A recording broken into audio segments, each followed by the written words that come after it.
18 రోజులు గీతా క్లాస్‌లో 7వ రోజు 7వ అధ్యాయం. ఇది భక్తి యోగం 7-12 వరకు. సో, ఈరోజు ఆ భక్తి యోగం అనే అధ్యాయాల్లో మొదటి అధ్యాయం జ్ఞాన విజ్ఞాన యోగం. భగవద్గీతలో 7వ అధ్యాయం.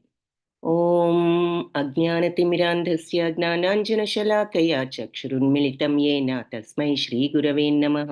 నమో ఓం విష్ణుపాదాయ కృష్ణప్రేష్ఠాయ భూతలే శ్రీమతే భక్తివేదాంత స్వామి ఇతి నామినే. నమస్తే సారస్వతే దేవే గౌరవాణి ప్రచారిణే నిర్విశేష శూన్యవాది పాశ్చాత్య దేశతారిణే. హే కృష్ణ కరుణా సింధో దీనబంధో జగత్పతే గోపేశ గోపికా కాంత రాధా కాంత నమోస్తుతే. తప్త కాంచన గౌరాంగీ రాధే బృందావనేశ్వరి వృషభానుసుతే దేవి ప్రణమామి హరిప్రియే. జయ శ్రీ కృష్ణ చైతన్య ప్రభు నిత్యానంద శ్రీ అద్వైత గదాధర శ్రీవాసాది గౌర భక్త బృంద. హరే కృష్ణ కృష్ణ కృష్ణ హరే హరే హరే రామ రామ రామ హరే హరే. సో జ్ఞాన విజ్ఞాన యోగం అందరికీ స్వాగతం. జ్ఞానానికి విజ్ఞానానికి ఉన్న తేడా ఏమిటి? ఎవరైనా చెప్పగలిగితే చాట్ బాక్స్లో టైప్ చేయండి. జ్ఞానానికి విజ్ఞానానికి ఉన్న డిఫరెన్స్ ఏమిటి అన్నది. ఈ అధ్యాయం పేరే జ్ఞాన విజ్ఞాన యోగము. జ్ఞానానికి విజ్ఞానానికి ఉన్న తేడా ఏమిటి? ఈలోపు ఈ శ్లోకం చూద్దాం. మొట్టమొదట ఈ జ్ఞాన విజ్ఞాన యోగం భగవానువాచతో ప్రారంభం. శ్రీ భగవానువాచ మయ్యాసక్త మనః పార్థ యోగం యుంజన్మదాశ్రయః అసంశయం సమగ్రం మాం యథా జ్ఞాస్యసి తచ్ఛృణు. సో మరి భగవంతుడు అంటున్నారు, నా మీద ఆసక్తితో మనస్సును నా మీద ఆసక్తితో ఉంచి ఈ యోగంలో గనక యుంజన్ అంటే నియుక్తులై మదాశ్రయ నన్ను ఆశ్రయించిన వారు అసంశయం నిస్సందేహంగా సమగ్రం పూర్తిగా నన్ను యథ ఏ విధంగా జ్ఞాస్యసి తెలుసుకుంటారో తచ్ఛృణు ఇప్పుడు విను అంటున్నారనమాట. సో నా మీదే మనస్సు నిలిపి నన్ను ఆశ్రయించి ఈ యోగంలో నియుక్తుడై ఉన్నవాడు. ఏ యోగం? భగవంతుడి మీద మనస్సును నిలిపి ఆయన ఆశ్రయించంటే ఆయన శరణాగత తత్వం అనమాట. ఆశ్రయం అంటే ఏమిటి? ఎవరి దగ్గరికైనా వెళ్ళి ఆశ్రయం అడిగామంటే మీరే నన్ను చూసుకోండి అని అర్థం. సో భగవంతుడిని ఆశ్రయించామంటే అన్ని భగవంతుడి మీద పెట్టి భగవాన్ నీదే భారం అని మనమేమీ చేయకుండా కూర్చోమని కాదు. ఏదో గాలిలో దీపం పెట్టి నువ్వే చూసుకో భగవంతుడా అంటారు కదా, అలా కాదు. ఆ భావం ఏమిటి అంటే మనం ఏది చేసినా అది ఎలా ఉన్నా సరే భగవంతుడు మనకు ఇది ఆయన ఇచ్చినటువంటి ఫలం అనుకుంటూ మన పనులను మన జీవితాన్ని సాగించడం, అది శరణాగత తత్వం. సో ఆశ్రయించడం అంటే మరి శరణు వేడటం అని. సో భగవంతుడి మీద మనస్సును నిలిపి ఆయన్ని ఆశ్రయించిన వాళ్ళు ఏ రకంగా ఇలాంటి యోగంలో నియుక్తులైన వాళ్ళు సమగ్రంగా నన్ను ఎలా తెలుసుకోగలరు. సో ఎప్పుడైతే మనం భగవంతుడి మీద కంప్లీట్గా మనస్సును పెడతామో ఆయన్ని ఆశ్రయిస్తామో, ఆశ్రయించినప్పుడు శరణాగత తత్వం ఉన్నప్పుడు మనం ఏదైనా సరే భగవత్ ప్రసాదం, ఎవరైనా సరే భగవంతుడు వాళ్ళందరిలోనూ ఉన్నాడు అనే మెంటాలిటీకి వస్తారు అలాంటి వాళ్ళు. కాబట్టి కంప్లీట్గా భగవంతుణ్ణి తెలుసుకోవడం, పూర్తిగా నన్ను తెలుసుకోవడం ఎలా ఉంటుంది అనేది నీకు వివరిస్తాను ఈ రకమైన యోగంలో. యోగం అంటే అష్టాంగ యోగం లాగా మరి అంత కష్టపడి ఎక్కడికో వెళ్ళి కూడా చెయ్యక్కర్లేదు. ఈ భక్తి యోగంలో చెప్పేది ఏమిటంటే భగవంతుడి మీద మనస్సును నిలిపి ఆయనను శరణు వేడితే అది భక్తి యోగం. అలా మనం కంప్లీట్గా భగవంతుడిని మీద మనం ఏదొచ్చినా సరే భగవత్ ప్రసాదం అనుకునే తత్వమే శరణాగత తత్వం. సో అలాంటి యోగంలో ఉన్న వాళ్ళు సందేహం లేకుండా నన్ను ఎలా తెలుసుకోగలరు? భగవంతుని తెలుసుకోవడం అంటే ఏమిటి? ఆయన యొక్క సచ్చిత్తానంద తత్వం ఏమిటో మనం అర్థం చేసుకోగలం. ఎలా? మాటలతో కాదు అర్థం చేసుకోవడం. మాటలతో ఇప్పుడు మనము అర్థం చేసుకుంటున్నాం, కానీ ప్రాక్టికల్గా అనుభవపూర్వకంగా ఓహో భగవత్తత్వం ఇంత ప్యూర్గా, ఇంత దివ్యంగా, ఇంత ఆనందకరంగా ఉంటుందా? ఆనందం అంటే మళ్ళీ మనం ఇక్కడ ఈ భౌతిక ప్రపంచంలో ఏదో లగ్జరీలు కొనుక్కుని వాటి వల్ల వచ్చే ఆనందం కాదు. ఎందుకంటే అవి టెంపరరీ, కొన్ని క్షణికం, కొన్ని ఒక రోజు ఉండొచ్చు, కొన్ని వారం ఉండొచ్చు, కొన్ని ఒక సంవత్సరం ఉండొచ్చు. కానీ ఏ ఆనందానికైనా ఎండ్ ఉంటుంది. పర్మనెంట్గా ఏది మనకి ఆనందాన్ని కలిగించదు. అలాంటి ఆనందం కాదు. ఈ భౌతిక ఆనందాలన్నీ అలాంటి టెంపరరీ. ఈ ఆనందం భగవంతుణ్ణి తెలుసుకోవడం అంటే భగవత్ తత్వంలో ఉన్న ఆ సత్, చిత్ ఆనందం, ఆ దివ్యానందం, ఆ మహదానందం, బ్రహ్మానందం, నిత్యానందం ఎలా ఉంటుంది? భగవత్ తత్వమే అంత. ఆయనకి ఏ కోరిక లేదు, ఏ కల్మషము లేదు. సో ఆయనకి ఏ కోపము లేదు, ఏదీ లేదు. నిత్యమైన శుద్ధమైన బుద్ధమైన తత్వం భగవంతుడిది. అదే సచ్చిత్తానంద తత్వం. కాబట్టి ఆ తత్వాన్ని ఎవరైతే తెచ్చుకోగలుగుతారో వాళ్ళు నిజంగా భగవత్ తత్వం ఇది అని భగవంతుడిని అర్థం చేసుకోవడం అంటే అది ప్రాక్టికల్గా ఆ దివ్య తత్వాన్ని తెచ్చుకోగలిగిన వాళ్ళు. కోరికలు లేని నిత్య శుద్ధ బుద్ధ అందరినీ సమంగా చూడగల తత్వం, ఆ దివ్య ప్రేమ తత్వం భగవంతుడిది. సో అది భగవంతుడి మీదే మనసు నిలిపి ఆయన్ని ఆశ్రయించినప్పుడు, ఆ శరణాగతి తత్వం ఉన్నప్పుడు ఆటోమేటిక్గా స్లోగా ఈ క్వాలిటీస్ డెవలప్ అవుతాయి. ఎందుకంటే ఏది జరిగినా భగవత్ ప్రసాదం. ఎవరైనా భగవంతుడి అందరిలోనూ పరమాత్మ ఉన్నారు అనుకునే మెంటాలిటీ స్లోగా డెవలప్ అయినప్పుడు చివరికి అదే ప్రేమతత్వం వస్తుంది. కాబట్టి సమగ్రంగా నన్ను ఇలా ఉన్నప్పుడు నన్ను ఎలా తెలుసుకోగలరు అనేది చెప్తాను, విను అంటున్నారు. సో జ్ఞానానికి విజ్ఞానానికి ఉన్న డిఫరెన్స్ ఏంటి అని అడిగాను. ఏమి సమాధానాలు వచ్చాయంటే భీమేశ్వరరావు ప్రభుజీ చెప్తున్నారు, జ్ఞానం అంటే భగవంతుడిని గురించి తెలుసుకోవడం. ఓకే. సో సత్ చిత్ అంటే ఆ సత్ ఏది? సత్ అంటే నిత్యమైనది, శాశ్వతమైనది. మరి అది ఏమిటి అంటే మార్పు లేనిది భగవంతుడు, ఆయన అంశైన ఆత్మ. సో అది తెలుసుకోవడం చిత్. దానిని అర్థం చేసుకోవడం. ఆత్మని అర్థం చేసుకోవడం అంటే ఆత్మతత్వాన్ని మనం అర్థం చేసుకోవడం. ఆత్మతత్వం ఏంటి? ఇప్పుడు చెప్పిన నిత్య శుద్ధ బుద్ధ తత్వం. ఏ ఇమోషన్స్, ఏ కల్మషాలు లేని ఆ ప్యూర్ దివ్యమైనటువంటి నిర్మల తత్వం. సో కోరికలు, రాగద్వేషాలు లేని ఆ నిష్కల్మష తత్వం, ఆ ప్రేమ. దివ్య ప్రేమ తత్వం. ప్రేమ అంటే మన భౌతిక ప్రపంచంలో మనం ప్రేమ అని వాడే మాటలన్నీ కూడా అనురాగాలు, రాగద్వేషాలు. సో రాగాలు, కానీ ప్రేమ అనేది భగవంతుడి ప్రేమ, దివ్య ప్రేమ. అంటే సెల్ఫ్లెస్ లవ్ అన్నమాట. మనం ఏ ప్రేమ ఉన్నా మనకు ఈ భౌతిక ప్రపంచంలో కొంత స్వార్థం ఉంటుంది. నా వాళ్ళు అనుకున్నప్పుడు, నా మిత్రులు, నా బంధువులు అనుకున్నప్పుడు మనకి ప్రేమ. ఆ నా లేకపోతే మరి అంత ప్రేమ ఉండదు. భగవంతుడికి అందరూ మరి సమానమే. అన్నిటి పట్ల, అందరి పట్ల ఆయనకు ఆ దివ్య ప్రేమ అనేది ఉంటుంది. సో ఇక్కడ ఆ జ్ఞానం, అది సత్ గురించి తెలుసుకున్న జ్ఞానమే చిత్. ఆ చిత్తు సత్తు ఉన్నప్పుడు ఆనందం వస్తుంది. సో సచ్చిత్తానంద ఆత్మతత్వం. సో ఆత్మతత్వాన్ని తెలుసుకున్నప్పుడు మరి మనకు భగవంతుడు నిజంగా అర్థమైనట్లు లెక్క. మాటలతో కాదు, మనం అనుభవపూర్వకంగా ఆ మెంటాలిటీని తెచ్చుకోగలిగినప్పుడు. ఆత్మతత్వం ఉన్నది మనలో, కానీ మరి కోరిక కప్పివేసింది కదా, దాంతో మనం అది ఎక్స్పీరియన్స్ చేయలేకపోతున్నాం. ఎప్పుడైతే ఆ కోరికనే ముసుగును తీసివేస్తామో ఆ దివ్య ఆత్మతత్వం మనకు అర్థమవుతుంది. సో అంటే మనం ఎక్స్పీరియన్స్ చేయగలుగుతాం. సరే, జ్ఞానం అంటే భగవంతుడిని గురించి తెలుసుకోవడం. ఓకే. విజ్ఞానం అంటే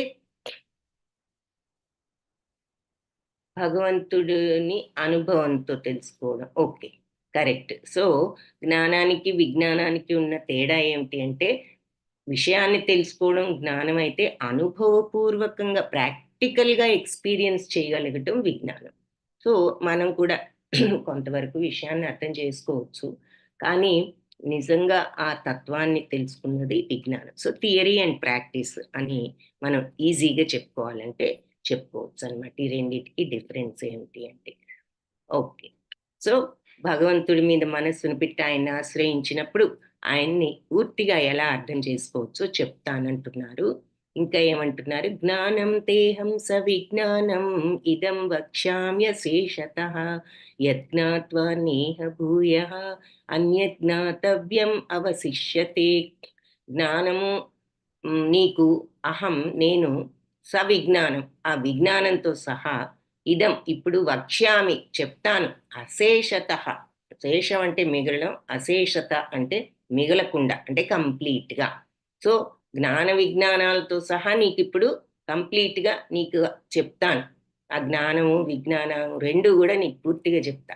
యజ్ఞాత్వ ఇది తెలిసిన తర్వాత నేహభూయ తిరిగి అన్యత్ జ్ఞాతవ్యం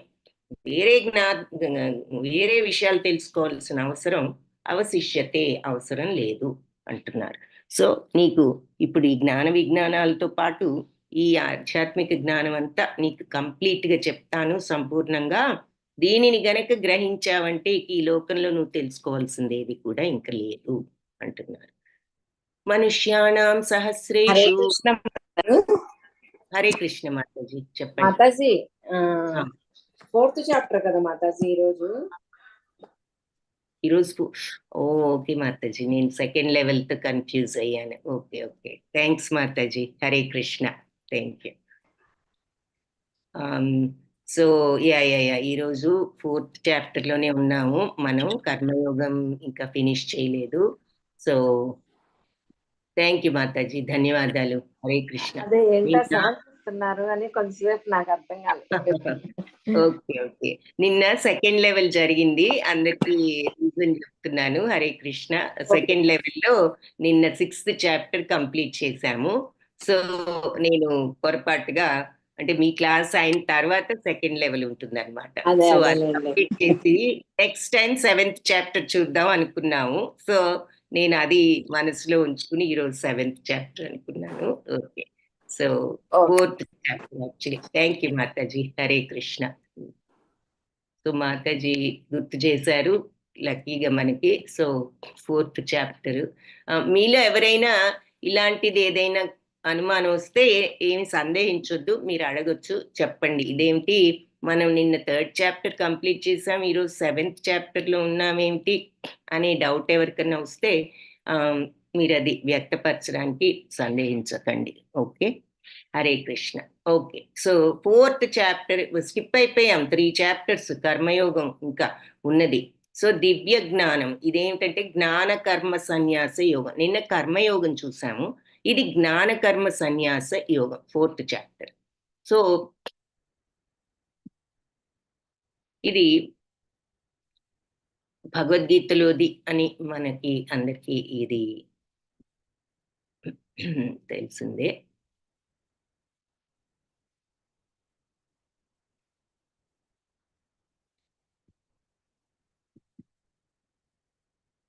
okay, so 4th chapter first. సరే, నిన్న కర్మయోగంలో ఏం చూసాము? కర్మ చెయ్యాలా వద్దా అన్న అంటే ఏమిటి అన్నది అడిగాడు. నిష్కామ కర్మ అంటే ప్రతిఫలాసక్తి లేకుండా చేసేదే బుద్ధి యోగం, కర్మయోగం అని చెప్పుకున్నాము. అలాంటి కర్మకాండతో కర్మయోగం చెయ్యొచ్చు, చివరికి ఆత్మ సాక్షాత్కారాన్ని ఆ విధంగా పొందొచ్చు. ఏది ప్రతిఫలాసక్తి వదులుకుని ఎలాంటి ప్రతిఫలం వచ్చినా సమత్వంతో ఉండగలిగినప్పుడు క్రమేణా మనం ఆ స్థితికి వస్తాం. ఏది ఆ సచ్చిత్తానంద తత్వం ఎలా ఉంటుంది అనేది తెలుసుకోగలుగుతాం. తర్వాత లీడ్ బై ఎగ్జాంపుల్ అంటే మన జీవితాన్ని అవతల వాళ్ళకి ఆదర్శప్రాయంగా ఉండేలాగా తయారు చేసుకోవాలి. యద్యద్దాచరతి శ్రేష్ఠ తత్తద్దేవేతరో జనః అనేది చూసాం. అంటే గొప్పవాళ్ళు ఎలా ప్రవర్తిస్తే అందరూ సామాన్యులు అనుసరిస్తారు అని. కాబట్టి మనం కూడా అవతల వాళ్ళకి ఉపయోగపడే విధంగా ఒక ఆదర్శప్రాయమైన జీవితాన్ని గడపాలి. తర్వాత అన్నిటికంటే పెద్ద శత్రువు ఏది? కామయేష క్రోధయేష రజో గుణ సముద్భవ మహాశనో మహాపాప్మా విద్యేనమిహ వైరినం. అంటే కేవలం ఎందుకు తెలిసి కూడా తప్పులు చేస్తారంటే, ఎందుకు అంటే కామం వల్ల, అది ఇచ్చేటటువంటి కోపం వల్ల. ఇవి ఎలా వచ్చాయి అంటే రజోగుణం వల్ల ఈ కామం అనేది బయలుదేరింది. ఎందుకంటే రజోగుణం అంటే విపరీతమైన కోరికలు కాబట్టి ఆ కోరికలతో కోపం వచ్చేస్తుంది. ఎందుకంటే ప్రతి కోరిక తీర్చుకోవడం ఎవరికి సాధ్యం కాదు కాబట్టి తీరనప్పుడల్లా చిరాకు, ఆందోళన, కోపం ఇవన్నీ తీర్చుకున్న వాళ్ళ మీద జలసి, కామక్రోధ, లోభమోహ, మదమాత్సర్యాల వర్గాలు అంటాం వీటిని. మిగిలినవన్నీ కూడా ఈ కామం వల్లే పుడుతూ ఉంటాయి. మిగిలిన చెడు లక్షణాలన్నీ కూడా అన్నిటికీ మూల కారణం కామం, దానివల్ల కలిగే క్రోధం. అది ఎలాంటిది?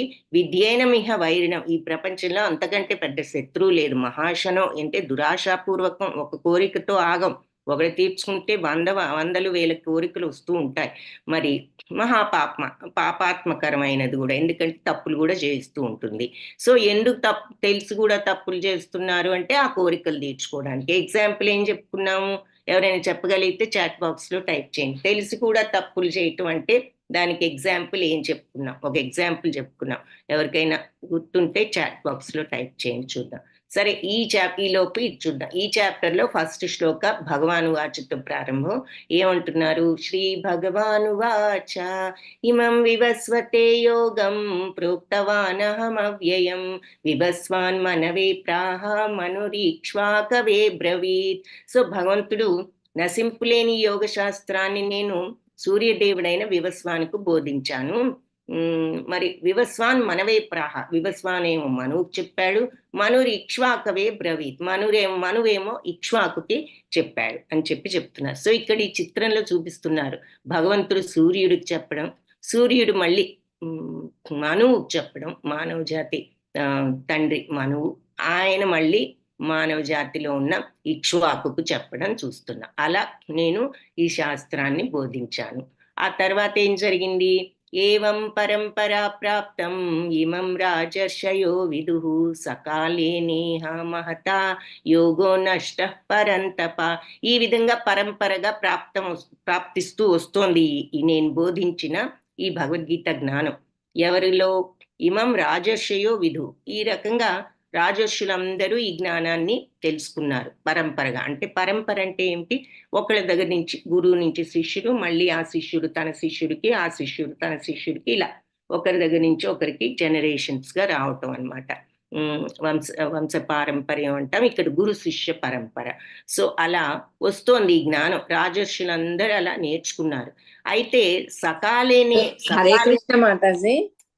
కనిపించడం లేదు, స్క్రీన్ రావట్లేదు. ఓకే మాతాజీ, హరే కృష్ణ.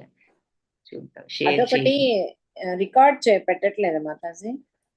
రికార్డ్ పెట్టాను మాతాజీ. లేదు లేదు, రికార్డింగ్ పెట్టాను. రికార్డింగ్ అవుతా ఉంది, లైవ్ స్ట్రీమ్ అవుతా ఉంది. ఓకే, స్క్రీన్ షేర్ చేస్తాను మాతాజీ. Thank you. హరే.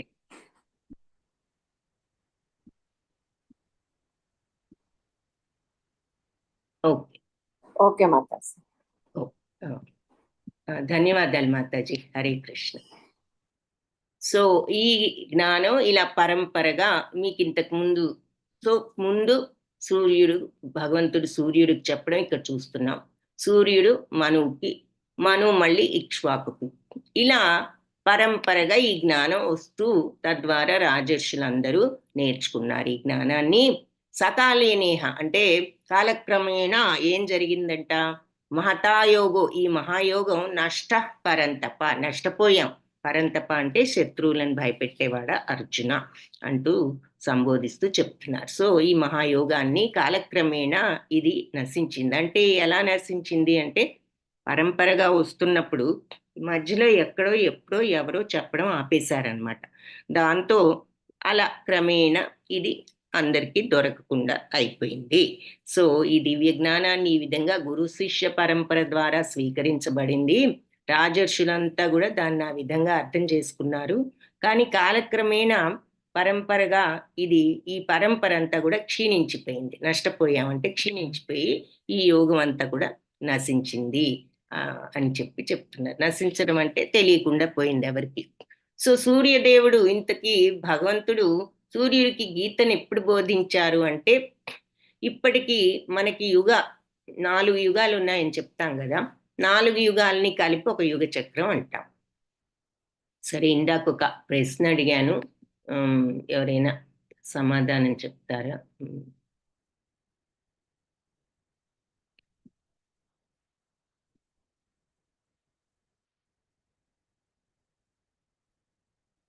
తెలిసి కూడా తప్పులు చేస్తారు అన్నదానికి నిన్న ఒక ఉదాహరణ చెప్పుకున్నాం. ఏమిటి ఆ ఉదాహరణ? ఇప్పుడు మనం ఉన్నాం, ఒక్కొక్కసారి తప్పని తెలిసి కూడా చేయొచ్చు ఆ పని. ఎందుకు చేస్తున్నాం? ఒక చిన్న ఎగ్జాంపుల్ చెప్పాను. ఎవరికైనా గుర్తుందా ఎగ్జాంపుల్? ఎవరికి గుర్తు లేదా?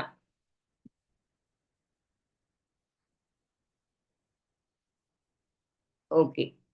ఓకే, స్క్రీన్ రావట్లేదని పెట్టారు. Very good. Okay, so correct చేశాము.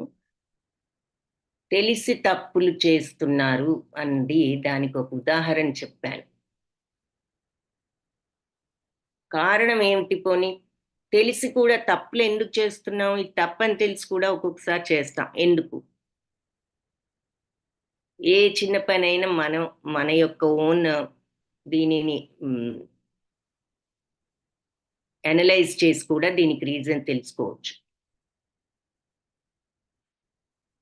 ఏ పనైనా దేనికి చేస్తాం? బాధ్యత అనుకుంటాం. సరే, ఓకే, రెగ్యులర్ రెస్పాన్సిబిలిటీస్. కానీ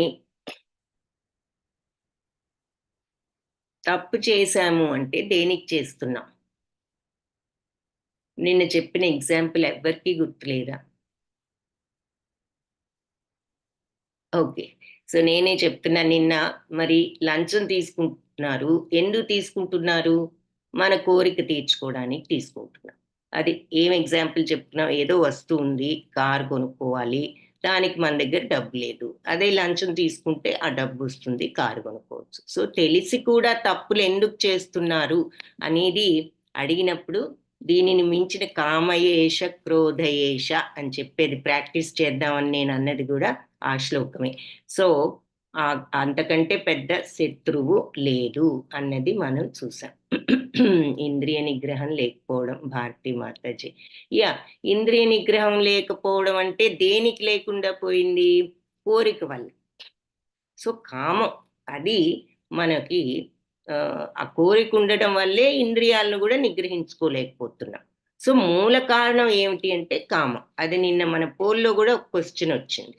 సో ఆ కామం వల్ల మనం ఏదైనా తప్పులు చేసినా కూడా ఈ కోరిక వల్లే తప్పులు చేస్తాం జరుగుతోంది. సరే, ఇంతకీ ఎప్పుడు చెప్పారు సూర్యుడికి? 4 యుగాలు ఉన్నాయి.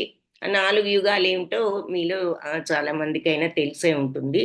మరి సత్యయుగం, త్రేతాయుగం, ద్వాపర యుగం, కలియుగం. సో ఈ 4 యుగాల్ని కలిపి ఒక యుగ చక్రం అంటారు. ఇలాంటి యుగ చక్రాలు ఇప్పటికీ 27 అయిపోయాయి. ఒక్కొక్క యుగంలో ఎంత టైం ఉంది అంటే సేమ్ టైం లేదు. ఇప్పుడు మన కలియుగం ఉందంటే 4,32,000 సంవత్సరాలు కలియుగంలో ఉన్నాయి. ఇప్పటికే 5,000 చిల్లర జరిగిపోయాయి. మనం 2000 సంథింగ్, అంతకుముందు ఒక 3,000 ఉన్నాయని చెప్తారు. కాబట్టి మొత్తం 5,000 పైన సంవత్సరాలు అయ్యాయి. కానీ మొత్తం 4,32,000 సంవత్సరాలు కలియుగంలో ఉన్నాయి.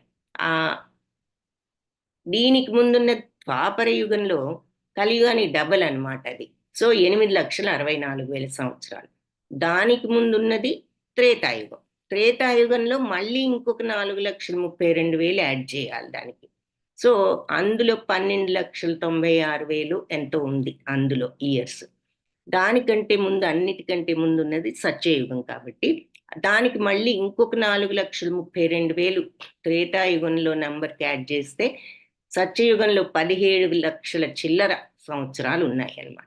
సో రాను సంవత్సరాలు తగ్గిపోతూ వస్తాయి ఈ యుగ చక్రంలో. అన్నిటికంటే ఎక్కువ టైము సత్యయుగంలో ఉంటుంది. అందుకే ఆ రోజుల్లో జనం అంతా కూడా ఆయుష్ ఎక్కువగా ఉండేది. మరి రాను 4,32,000 సంవత్సరాలు ప్రతి యుగానికి తగ్గుతూ వచ్చాయి. సో చివరి కలియుగం దగ్గరికి వచ్చేసరికి 4,32,000 సంవత్సరాలే మిగిలాయి. అందుకే కలియుగంలో మనకి టైము తక్కువ, ఆయుష్ తక్కువే. 100 ఏళ్ళు ఉంటే అది ఎంతో గొప్ప. ఆ 100 ఏళ్ళు కూడా మరి అందరూ అన్నాళ్ళు ఉండటం జరగదు. సో మొత్తం మీద ఈ 4 యుగాల్లోనూ కలిపి ఒక యుగ చక్రంలో మొత్తం ఈ రకంగా చూస్తే 1,166 లక్షల సంవత్సరాలు ఉన్నాయన్నమాట. ఇకపోతే ఈ 28వ యుగ చక్రంలో ఉన్నాము. 28వ యుగ చక్రంలో మరి 3 యుగాలు అయిపోయాయి కదా, సత్య, త్రేత, ద్వాపర. సో ఈ 3 యుగాల్లో కలిపి ఇప్పటి వరకు 38 లక్షల సంవత్సరాలు జరిగిపోయాయి. ఇప్పుడు కలియుగంలో ఉన్నాం. ప్రస్తుతం కలియుగంలో కూడా 5125 సంవత్సరాల దాకా అయిపోయాయి. సో ఈ మనువు యొక్క జీవితకాలం అంటే భగవంతుడు మనువు కంటే ముందు భగవంతుడు తన శిష్యుడైన సూర్యుడికి గీతను బోధించారు. వివస్వాన్ ఆయన పేరు, సూర్యుడికి ఇంకొక పేరు, బోధించారు. కాబట్టి మొత్తం 1205 లక్షల సంవత్సరాల క్రితం ఈ సూర్యుడికి ఇది బోధించడం జరిగింది. మనువు కూడా అదే టైంలో పుట్టాడు కాబట్టి మనువు జీవిత కాలం కూడా అదే అంటున్నారు. ఈ 1205 లక్షల సంవత్సరాల క్రితం చెప్పారు. మిలియన్స్ లో చూస్తే 120 మిలియన్లు. సో అంటే డివైడెడ్ బై 10, 10తో భాగిస్తే మనకి 120 మిలియన్ సంవత్సరాల క్రితం వివస్వానుకు భగవంతుడు ఈ భగవద్గీత జ్ఞానాన్ని బోధించారని తెలుస్తోంది. ఇదంతా కూడా మీకు భాష్యంలో ఉంటుంది. ఆ పుస్తకం మీకు ఇచ్చారు కాబట్టి వాట్సాప్లో మీరు భాష్యంలో చూస్తే ఈ ఎక్స్ప్లెనేషన్ అంతా కనిపిస్తుంది. ఇకపోతే గురు పరంపర.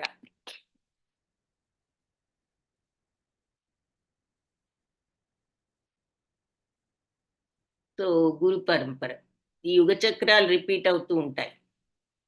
సో అని మనకి ఇక్కడ భాష్యంలో చెప్తారు, మీరు చదివితే తెలుస్తుంది. సో ఇలాంటి యుగ చక్రాలు 27 అయిపోయాయి.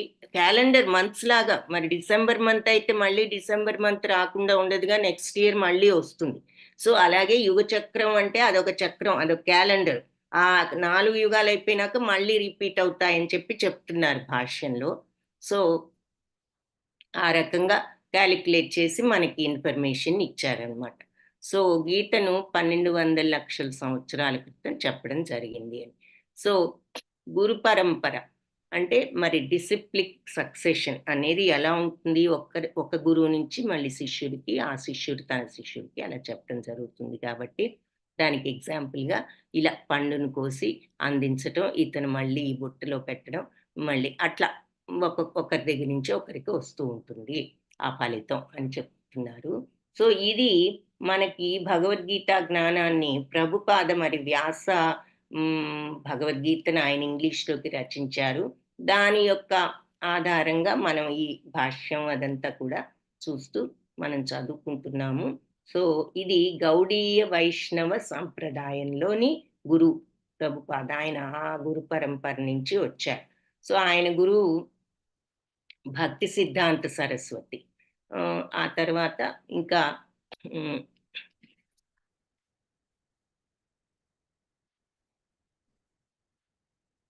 తర్వాత ఇంకా పైన గురువులు ఉన్నారు. ఏది జగన్నాథ్ దాస్ బాబాజీ అని, ఆ తర్వాత భక్తి వినోద్ ఠాకూర్, వీళ్ళంతా అంతకు ముందు ఉన్నటువంటి గురువులు అన్నమాట. సో ఈ గురు పరంపరని మరి ఇక్కడ చైతన్య మహాప్రభువు నుంచి చూస్తున్నాము. ఈ గురు పరంపరని గౌడీయ వైష్ణవ సంప్రదాయం అంటారు. సో ఇక్కడ బ్రీఫ్గా మనకి ఇదంతా అంత డీటెయిల్ అక్కర్లేదు, బట్ ఐడియా కోసం ఈ గురు పరంపరలో ముఖ్యమైనవి బ్రహ్మదేవుడి నుంచి వచ్చింది మధ్వాచార్యుల వారి పరంపర, అదే ఈ గౌడీయ మధ్వ సంప్రదాయం అందులో నుండే వచ్చింది మధ్వాచార్యులది. తర్వాత లక్ష్మీదేవి నుంచి వచ్చింది రామానుజాచార్య, ఆ తర్వాత మరి శివుడి నుంచి వచ్చింది విష్ణుస్వామి, తర్వాత నలుగురు కుమారులు బ్రహ్మకుమారులు, ఎవరి వాళ్ళు, సనక సనందన సనాతన కుమారులని నలుగురు బ్రహ్మకుమారులు. వాళ్ళు ఎప్పుడు చిన్నపిల్లల్లానే ఉంటారు, కానీ వాళ్ళు మహా విజ్ఞానవంతులు. వాళ్ళు కుమారులు, వాళ్ళ నలుగురు నుంచి వచ్చింది నిమ్మకాచార్య గురు పరంపర. సో ఇవి మెయిన్ గురు పరంపరలు. ఇదే భగవంతుడు చెప్తున్నారనమాట. ఇంకా చెప్తున్నారు, సయేవాయం మయా తేద్యా యోగ ప్రోక్తా పురాతన భక్తోసి మే సఖా చేతి రహస్యం హి ఏతదుత్తమం. సో నువ్వు మరి నా యొక్క భక్తుడివి, సఖుడవు, స్నేహితుడివి కాబట్టి ఈ రహస్య జ్ఞానాన్ని నీకిప్పుడు నేను చెప్తున్నాను. కాబట్టి ఈ భగవంతుడితో ఉన్నటువంటి ఈ సంబంధాన్ని నువ్వు నా యొక్క నీకిప్పుడు ఈ ఆధ్యాత్మిక రహస్యాన్ని నీకు నా భక్తుడివి, స్నేహితుడివి కాబట్టి నీకు చెప్తున్నాను అంటున్నారు. సో అర్జునుడి అర్హత ఏమిటి అంటే భక్తుడు, స్నేహితుడు. భగవంతుడిని మరి దేవాది దేవుడని మనసు అంగీకరించినవాడు, తెలిసినవాడు. అందుకని భగవంతుడు అర్జునుడు ఆ రకంగా భక్తుడు, స్నేహితుడు కాబట్టి వినే అర్హతను పొందాడు. అయితే ఇక్కడ భగవద్గీతలో శాశ్వత జ్ఞానం ఏమిటసలు? ఆ జ్ఞానం అంటే భగవంతుడి గురించి, ఆయన విభూతుల గురించి. విభూతులంటే మహత్యాలు, మహిమలు, వైభవాలు అని అర్థం. ఇంగ్లీష్‌లో గ్లోరీస్ అంటాము. సో, ఈ భగవత్ విభూతుల గురించిన జ్ఞానము. తర్వాత ఆత్మ జ్ఞానము. ఆత్మకు సంబంధించిన జ్ఞానం సెకండ్ చాప్టర్‌లో చూసాము. మనకి భగవంతుడికి ఉన్న సంబంధం. అంటే ఎలా భగవంతుడితో ఆ కనెక్షన్ ఏర్పరచుకోవటం, అది ఎలా ఉంటుంది అనేది తెలుసుకోవటం. సో, ఇలా రకరకాల మార్గాల్లో ఆ సంబంధాన్ని ఏర్పరచుకోవచ్చు అన్నది చూస్తాం. ఇప్పుడు కర్మయోగం ద్వారా ఎలా ఆ సంబంధాన్ని ఏర్పరచుకోవచ్చు అనేది చూస్తున్నాం. అర్జున ఉవాచ. సో ఇదంతా విన్నాడు. అర్జునుడు అంటున్నాడు ఇప్పుడు, అపరం భవతో జన్మ పరం జన్మ వివస్వతః కథమేతద్విజానీయాం త్వమాదౌ ప్రోక్తవానితి. సూర్యదేవుడు వివస్వాన మరి నీకంటే ముందే పుట్టాడు, ఎప్పుడూ ఉన్నాడు, నువ్వేమో ఈ ద్వాపర యుగంలో ఇప్పుడున్నావు, నువ్వేంటో మరి ఈ విద్యను ఆయనకు ఉపదేశించావు అంటున్నావు, మరి నాకేం అర్థం కావడం లేదు కృష్ణ నీ మాటలు అంటున్నాడు అర్జునుడు. సో అర్జునుడికి మనలాగానే ఇక్కడ ఒక డౌట్ వచ్చిందనమాట. అయితే అప్పుడు భగవంతుడు ఏం చెప్తున్నారు అంటే, ఓ అర్జున, నీకు నాకు ఎన్నో జన్మలు గడిచాయి. అవన్నీ నా జ్ఞాపకం ఉన్నాయి, కానీ నీకు అవి జ్ఞాపకం ఉండవు అని చెప్తూ, అజోపి సన్నవ్యయాత్మా భూతానాం ఈశ్వరోపి సన్ ప్రకృతిం స్వామధిష్ఠాయ సంభవామి ఆత్మమాయయ. సో భగవంతుడు ఎలా అవతరిస్తారు అంటే, నేను పుట్టుక లేని వాడినైనా, అజోపి అంటే అజ అంటే పుట్టుక లేనివాడు, అవ్యయాత్మ, అవ్యయాత్ముడంటే వ్యయం అంటే ఖర్చు అవడం, అవ్యయుడంటే ఖర్చు కానిది అని. అంటే ఇక్కడ అర్థం ఏమిటి అంటే నాశనం లేనిది. సో నాశనం లేని వాడిని, పుట్టుక లేని వాడిని అంటే ఎప్పటికీ ఉండేవాడు. నాశనం లేకపోవడం అంటే ఏంటి? ఎప్పుడూ ఉండటం అని. సో అలాగే పుట్టుక లేదు. భూతానాం ఈశ్వరోపి అంటే భూతాలంటే భూతాలు కాదు, జీవరాశులని చెప్పాను. జీవరాశులందరికీ కూడా ఈశ్వరుడను, ప్రభువును అయి ఉండి కూడా ప్రకృతి, ఈ ప్రకృతిలో స్వామధిష్టాయ నా యొక్క నేను అవతరిస్తాను, సంభవామి అవతరిస్తాను, ఆత్మమాయయ నా యొక్క స్వయం సంకల్పంతో నేను అవతరిస్తాను అని చెప్తున్నారు. సో నేను పుట్టుక లేనివాడినైనా, నాశనం లేనివాడినైనా, అన్ని ప్రాణులకు ప్రభువునై ఉండి కూడా నేను నా దివ్య రూపంతో ప్రతి యుగంలోనూ అవతరిస్తూ ఉంటాను.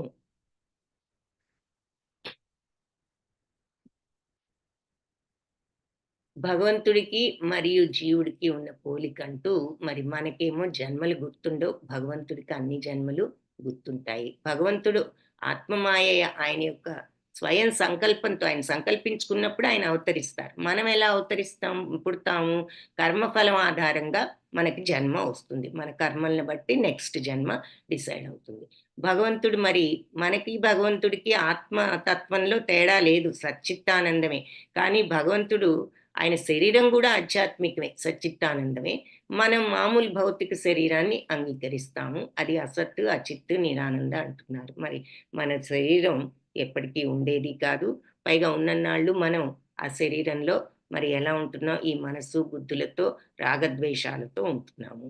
శరీరానికి ఆత్మకి భగవంతుడికి డిఫరెన్స్ లేదు, రెండు సచ్చిత్తానందమే. మనకి మన సచ్చిత్తానందమైన ఆత్మ ఈ భౌతిక శరీరం పొందుతుంది. దాంట్లో స్థూల సూక్ష్మ శరీరాలు ఉన్నాయి. స్థూల శరీరం అంటే బయటికి కనిపించే ఈ గ్రోస్ బాడీ, ఇంగ్లీష్లో గ్రోస్ బాడీ అంటాం. సూక్ష్మ శరీరం అంటే ఏమిటి? సటిల్ బాడీ అంటే కనిపించండి. ఏమిటి కనిపించదు మనకి? మనసు, బుద్ధి, ఇవన్నీ అహంకారం, ఇవన్నీ మనలో ఉంటాయి, కానీ అవి కంటికి కనిపించవు. కాబట్టి కనిపించకపోయినా మన బాడీలో అవి పార్ట్ అనమాట. సో సూక్ష్మ, స్థూల. ఇకపోతే భగవంతుడికి అంతా గుర్తుంటుంది, మనకి శరీరం మారినప్పుడు గత జన్మ మర్చిపోతాం అని కొన్ని ఏదో మనకి ఐడియా కోసం కొన్ని డిఫరెన్స్ ఇక్కడ చెప్తున్నారు. సరే, భగవంతుడు ఎందుకు ఎలా అవతరిస్తారు అంటే, ఇలా నేను ప్రతి యుగంలో అవతరిస్తాను. ఎప్పుడు అవతరిస్తారు? యదా యదా హి ధర్మస్య గ్లానిర్భవతి భారత అభ్యుత్థానమధర్మస్య తదాత్మానం సృజామ్యహం.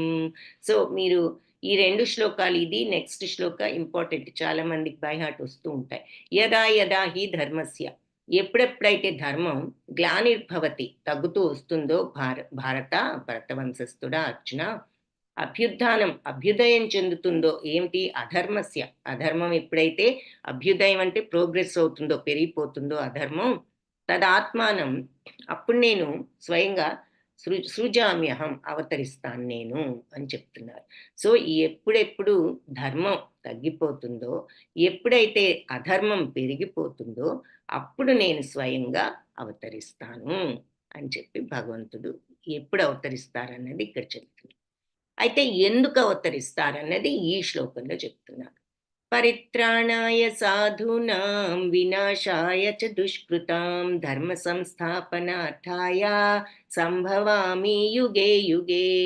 పరిత్రాణాయ సాధూనాం, సాధువులను రక్షించడానికి, వినాశాయ చ దుష్కృత, చ అంటే మరియు అని, మరియు దుష్కృతులు అంటే దుర్మార్గుల్ని నాశనం చేయడానికి, ధర్మ సంస్థాపనార్థాయ, ధర్మాన్ని తిరిగి పునరుద్ధరించడానికి, సంభవామి, అవతరిస్తాను, యుగే యుగే, ప్రతి యుగంలోనూ. సో సాధువులంటే ఇక్కడ మంచివాళ్ళని కాపాడడానికి, దుర్మార్గులను నశింపజేయడానికి, ధర్మసూత్రాలను తిరిగి స్థాపించడానికి ప్రతి యుగంలోనూ నేను అవతరిస్తాను అని చెప్తున్నారు. ఇక్కడ కంసవధ చూపిస్తున్నారు. ఆ తర్వాత భగవంతుడు మరి దేవికి తర్వాత వసుదేవుడికి కారాగారంలో అవతరించి చెప్పడం, వాళ్ళ కుమారుడిగా అవతరిస్తానని అక్కడ అవతరించడం, తర్వాత మరి ఏం చేయాలో కూడా చెప్పారు కాబట్టి వసుదేవుడు ఆ భగవంతుడిని ఆదిశేషుడి నీడతో తీసుకువెళ్ళి నందమహారాజు ఇంట్లో పెట్టడం. అయితే ఆ భగవత్ మహిమ వల్ల మరి అక్కడ ఉన్న భటులు నిద్రలో ఉండటం, ఈ గేట్లు అవే ఓపెన్ అవ్వటం, ఇవన్నీ మనం ఇక్కడ చూస్తున్నాం. సో భగవంతుని తెలుసుకోవడం అంటున్నాం కదా, అసలు భగవంతుని తెలుసుకోవడం వల్ల ఏమిటి ఉపయోగం అనే ప్రశ్న గనక మనకు వస్తే, దానికి కూడా ఇక్కడ ఆన్సర్ ఏమిటి అనేది చెప్తున్నారు. జన్మ కర్మ చ మే దివ్యం ఏవం యో వేత్తి తత్వతః త్యక్త్వా దేహం పునర్జన్మ నైతి మామేతి సో అర్జున. జన్మ కర్మ చ మే దివ్యం, నా దివ్యమైనటువంటి జన్మ, నా కర్మలు, యాక్షన్స్, ఎవరైతే వేత్తి తత్వతః, ఈ తత్వాన్ని ఎవరైతే అర్థం చేసుకుంటారో, త్యక్త్వా దేహం, ఏ తత్వాన్ని? భగవంతుడి యొక్క దివ్య స్వభావాన్ని, ఆయన జన్మను, ఆయన చేసేటటువంటి పనులు ఏమిటి, సృష్టి స్థితి లయలు, ఇవి ఆయన యొక్క పనులు, మరి ఆయన జన్మ, ఇవన్నీ కూడా ఆయన దివ్యత్వాన్ని అర్థం చేసుకున్న వాళ్ళు త్యక్త్వా దేహం పునర్జన్మ, దేహం వదిలిన తర్వాత పునర్జన్మ నైతి, పునర్జన్మ అనేది ఉండదు. మామేతి సో అర్జున, నన్నే పొందుతారు అర్జున. సో అర్జున, నా జన్మ కర్మల యొక్క నా దివ్య స్వభావాన్ని అర్థం చేసుకున్న వాళ్ళు, ఏమిటి భగవంతుడి దివ్య స్వభావం? సచ్చిదానంద తత్వం. అది తెలుసుకున్న వాళ్ళు, అంటే మాటలతో కాదు, అనుభవపూర్వకంగా దానిని చవి చూడగలిగిన వాళ్ళు, దేహం వదిలిన తర్వాత తిరిగి ఈ భౌతిక జగత్తులో మళ్ళీ జన్మించరు, నా నిత్య శాశ్వత ధామానికే వస్తారు, నన్నే పొందుతారు. సో భగవంతుడి యొక్క తత్వం గనక తెలుసుకున్నట్లయితే భగవంతుడి దగ్గరికే వెళ్ళొచ్చు, మళ్ళీ ఈ జనన మరణ చక్రంలో చిక్కుకోకుండా విడుదలవుతారు. ఎవరు తెలుసుకోగలుగుతారు? సరే, తెలుసుకోవడం వల్ల ఉపయోగం ఏమిటి అంటే, జనన మరణ చక్రం నుంచి బయటపడతాం, భగవంతుడిని పొందుతాం అంటున్నారు. ఎవరు తెలుసుకోగలరు? వీతరాగ భయ క్రోధ మన్మయా మాముపాశ్రితాః బహావో జ్ఞాన తపసా పూతా మద్భావమాగతాః. వీతరాగ భయ క్రోధాలను, వీత అంటే వదిలిపెట్టిన వాళ్ళు, వదిలిపెట్టడం, రాగాన్ని అంటే నా వాళ్ళు అనే ఈ అటాచ్మెంట్స్, నాది నా వాళ్ళు, నాది నా, ఇవే మన అటాచ్మెంట్స్ కదా. అటాచ్మెంట్ ఆ అటాచ్మెంట్స్ని, భయం ఎందుకు ఉంటుంది? మనకు కావాల్సింది జరగదేమో అనుకున్నప్పుడు భయం ఉంటుంది. క్రోధం జరగదు అనుకున్నప్పుడు, జరగనప్పుడు కోపం వస్తుంది. సో ఈ రాగభయ క్రోధాలను వదిలగలిగిన వాళ్ళు, మన్మయ మనస్సులో నన్నుంచుకుని మాం ఉపాశ్రిత, నన్ను ఆశ్రయించిన వాళ్ళు, నన్ను శరణు వేడిన వాళ్ళు. శరణు వేడటం అంటే ఏమిటో ఇందాక చెప్పుకున్నాం. ఏది జరిగినా భగవత్ ప్రసాదం అని మనస్ఫూర్తిగా అంగీకరించగలగటమే శరణు వేడటం. సో అంతేగాని అన్నీ నువ్వే చూసుకో భగవంతుడా అని మనం గాలిలో దీపం పెట్టి కూర్చోవడం కాదు. మనం చేస్తూనే ఏది జరిగినా ఇది భగవంతుడు ఇచ్చారు అని మనం ఏ రిగ్రెట్ లేకుండా దానిని స్వీకరించడం ప్రసాద మనస్తత్వంతో, ఆయన్ని ఆశ్రయించి ఏదైనా భగవంతుడు ఇచ్చిందే అనేటటువంటి భావం, శరణాగత తత్వం. సో మనస్సులో నన్ను పెట్టి నన్ను ఆశ్రయించిన వాళ్ళు రాగభయ క్రోధాలు ఏదైనా భగవత్ ప్రసాదం అని సమాధాన పడగలిగినప్పుడు ఇంకా రాగం, ఇంకా భయం ఏముంటుంది, క్రోధం ఏముంటుంది? మనం అనుకున్నది జరగలేదనేదే మన కోపాన్ని మరి భయాన్ని కలిగిస్తుంది. ఎందుకు? అక్కడ ఏదో కోరిక ఉంది, మనం ఈ రకంగా ఇది అవ్వాలి అనుకున్నాం, అది జరగనప్పుడే జరగదేమో అనే భయం వస్తుంది, జరగనప్పుడు కోపం వస్తుంది. సో ఆ రాగ భయ క్రోధాలను వదులుకుని నన్ను ఆశ్రయించిన వాళ్ళు బహావో జ్ఞాన తపస్స, ఎంతో మంది జ్ఞాన తపస్సులు పూత పవిత్రులయ్యారు. మద్భావమాగత, నా భావాన్ని పొందారంటే భగవతత్వాన్ని తెలుసుకోగలిగారు. తద్వారా భగవంతుడి ధామానికి అర్హులయ్యారు. సో ఆసక్తి, రాగం, భయం, క్రోధం నుంచి విముక్తులై నాయందే సంపూర్ణంగా స్థితులై ఉండి నన్ను ఆశ్రయించి ఎంతో మంది ఇంతకు పూర్వం నా ఈ జ్ఞానంతో పవిత్రులయ్యారు. ఆ విధంగా మద్భావమాగత, నా యొక్క భావాన్ని పొందారు, నా దివ్య ప్రేమను అని చెప్పి ఇక్కడ చెప్తున్నారు. ఎవరు అర్థం చేసుకోగలరు? సో ఈ 2 శ్లోకాల్లో మనకి ఇక్కడ ఏం తెలుస్తోంది? నా నిత్య శాశ్వత ధామానికి వస్తారు ఎవరు? నా జన్మకర్మల దివ్య స్వభావాన్ని తెలుసుకున్న వాళ్ళు దేహం వదిలిన తర్వాత మళ్ళీ ఈ జగత్తులో జన్మించరు, నా ధామానికే వస్తారు. ఇక్కడ కూడా వీతరాగ భయక్రోధల నుంచి విముక్తులై నా మీద మనస్సును పెట్టి నన్ను ఆశ్రయించిన వాళ్ళు ఎంతో మంది పవిత్రమై, మరి అంతే కదా, భగవతత్వం అంటే నిష్కల్మషం, రాగద్వేషాలు లేని తత్వం, పవిత్రం.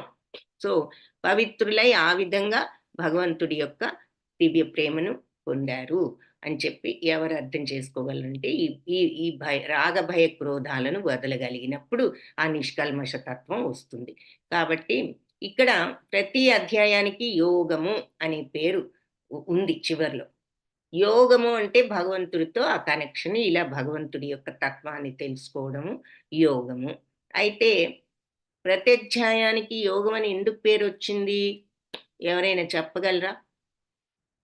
చాట్ బాక్స్ లో టైప్ చేయండి. ఈలోపు నెక్స్ట్ శ్లోక చూద్దాం.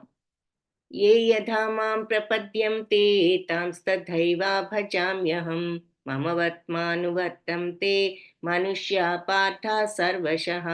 ఏ యథా మాం ప్రపద్యంతే, ఎవరు ఏ రకంగా నన్ను శరణు వేడుతారో తాంస్తథైవ భజామ్యహం, ఆ వారిని నేను ఆ రకంగా అనుగ్రహిస్తాను. మమ వర్త్మానువర్తంతే, అందరూ కూడా నన్ను అనుసరిస్తారు మనుష్యులు. పార్థ అర్జున సర్వశః, మనుషులంతా కూడా నన్ను ఏదో ఒక మార్గంలో అనుసరిస్తారు.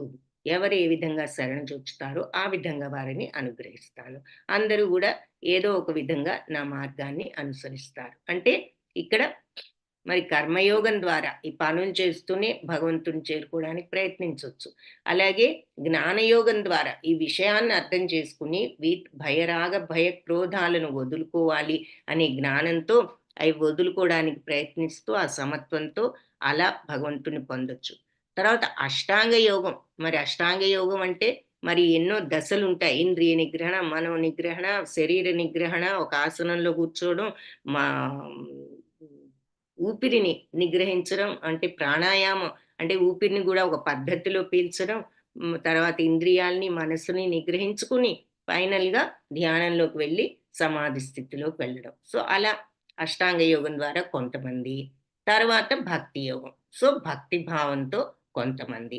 ఈ రకంగా ఎవరికి నచ్చిన మార్గంలో వాళ్ళు నన్ను శరణు చొచ్చుతారు.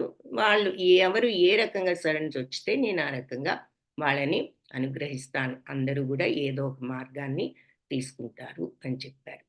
సో భగవంతుడు పైన ఆధ్యాత్మిక ప్రపంచం, మరి అందులో మరి గోపికలు, గోపబాలురు వీళ్ళంతా కూడా దానికి అర్హులు చూపిస్తున్నారు. సో ప్రతి అధ్యాయానికి యోగం అని ఎందుకు పేరు వచ్చింది అంటే భగవంతుడితో సంబంధం ఎలా అని చెప్పడం. Correct, very good, Hare Krishna, ధన్యవాదాలు మాతాజీ. సో ప్రతి అధ్యాయంలో భగవంతుడి దగ్గరకు ఎలా వెళ్ళొచ్చు, ఆయన భావాన్ని ఎలా పొందొచ్చు, ఆయన ఆయన పరంధామానికి ఎలా వెళ్ళొచ్చు, దివ్య ఆయన ప్రేమను ఎలా పొందొచ్చు, వీటన్నిటికి ఒకటే మీనింగ్. అలాంటి శ్లోకాలు కనీసం ఒకటో ఇంకా ఎక్కువ ఉంటాయి. అలాంటి శ్లోకాలు ఈ 2 అన్నమాట ఈ అధ్యాయంలో. సో భగవంతుడిని ఎలా పొందొచ్చు అంటున్నారు, ఆయన జన్మ కర్మల దివ్య స్వభావాన్ని అర్థం చేసుకున్న వాళ్ళు మళ్ళీ భౌతిక ప్రపంచంలో పుట్టరు, ఆయన దగ్గరికే వెళ్తారు అని ఇక్కడ చెప్పారు. ఇంకా రాగభయ క్రోధాలను వదిలి భగవంతుణ్ణి ఆశ్రయించిన వాళ్ళు ఎంతో మంది పవిత్రులై తద్వారా ఆయన యొక్క దివ్య ధామానికి వెళ్ళగలిగారు. సో భగవద్ధామానికి అర్హులం కావాలి అనుకున్నప్పుడు అర్హులు అవ్వడానికి రాగభయ క్రోధాలను వదులుకోవడం, అంటే కోరికను వదిలినప్పుడు ఇవన్నీ కూడా ఆటోమేటిక్గా తగ్గుతాయి, ఆ వైరాగ్యాన్ని తెచ్చుకోగలిగారు. So very good. సో అందుకని ప్రతి అధ్యాయంలో ఈ మార్గాలు కొన్ని చెప్తూ ఉంటారనమాట. సో ఎవరు ఏ రకంగా నన్ను శరణుజొచ్చితే ఆ రకంగా వాళ్ళని అనుగ్రహిస్తాను. So why do people worship demigods, మరి దేవతలను ఆరాధిస్తూ ఉంటారు. సో ఎందుకు అన్నది ఇక్కడ చెప్తున్నారు. కాంక్షత కర్మణాం సిద్ధిం యజంత ఇహ దేవతాః క్షిప్రం హి మానుషే లోకే సిద్ధిర్భవతి కర్మచ. సో ఈ లోకంలో మరి మనుషులంతా మన పనులు కామ్యకర్మల్లో విజయం కోసం ప్రార్థనలు చేస్తూ ఉంటాం, ఈ భౌతిక ప్రపంచ పనుల కోసం. ఏది మన పిల్లలు బాగుండాలి, మనం బాగుండాలి, మన వ్యాపారం బాగుండాలి, ఇటువంటివి ఏవో మరి జనరల్గా ఉంటూ ఉంటాయి. వాటి కోసం యూజువల్గా ప్రార్థిస్తూ ఉంటాం. అందుకని దేవతల్ని పూజిస్తారు. అంటే మరి ఒక్కొక్క దానికి ఒక్కొక్క దేవతను పూజిస్తూ ఉంటాము.